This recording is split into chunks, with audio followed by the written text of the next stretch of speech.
I want to talk a little bit about the scanner class. So let me pull up the slides for that. Now the scanner class can be used to read input from the keyboard. So on your first assignment, all we did was put something out to the keyboard. Now let's read something in from the keyboard. So let me get to here, slideshow.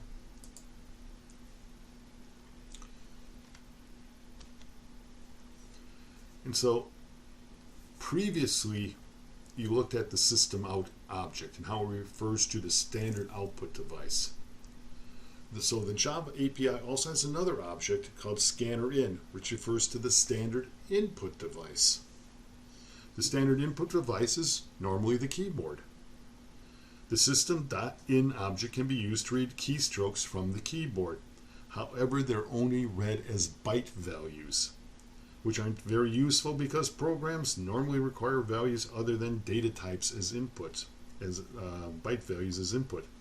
To work around this, the system.in object can be used in conjunction with the scanner class.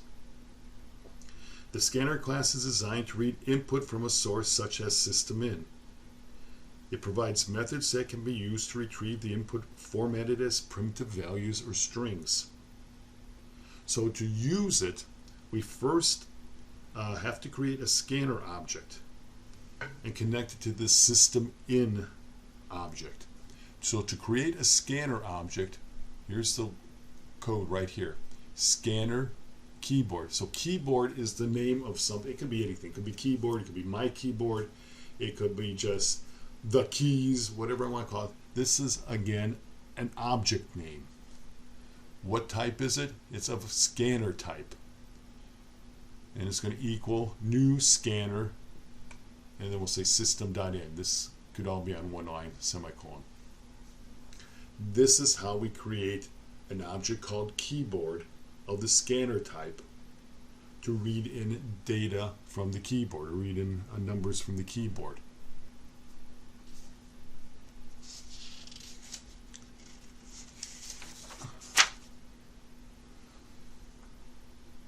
So the variable keyboard will be used to hold the address of the scanner object. Somewhere in memory we created a scanner object, or the compiler created a scanner object, and keyboard is going to hold the address to it. The assignment operator will assign something to the keyboard variable, which is the address of the object.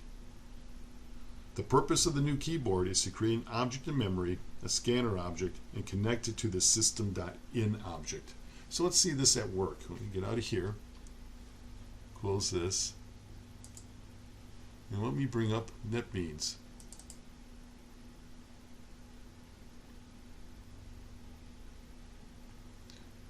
And we're going to do a new project, Java application, and I'm going to call this one keyboard test. Okay. And I spelled test wrong, oh well. So here is my main, where everything will happen. It's in class keyboard test. I forgot test. To use the scanner, we have to import. We have to put this at the top. And what this basically says is, I'm going to use a class called scanner. It's contained in the java.util files. So it tells the compiler where to find scanner. So to use scanner, I have to import it. So I put it at the very top. Okay, so let me get out of here. And let's just try something. So I'll say int numbers. So what I'm doing is I'm declaring the variable numbers as an integer. Then I'll say scanner. I'll call it my keyboard. If I can type, equals new scanner system.in. So there's the whole thing. What I'm doing is I'm saying my keyboard is of type scanner, and I'm connecting it to system.in. Okay. So what I want to do, I want to say system.out. Let's see, print, and I will say enter an integer. Okay, and I think everything's there that I need. Yep. Okay, so it's going to, I'm going to ask the user enter an integer, and so then I'm going to say number is equal to my keyboard dot next int. And what this will do, numbers, okay, so I have to spell it right. Numbers equals my keyboard dot next int. It's saying use my keyboard and bring in the next integer. And just to show that it works correctly, we'll then print it out. System dot out dot println the number entered was space numbers.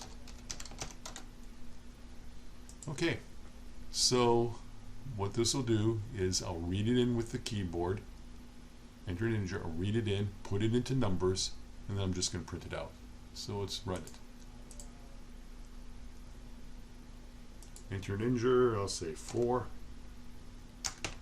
The number entered was 4. There we go. So that's how you read in data from the keyboard. And as you see, next int, I could have next byte, next double, whatever I need. I can do it that way. So that's how you read in data from the keyboard.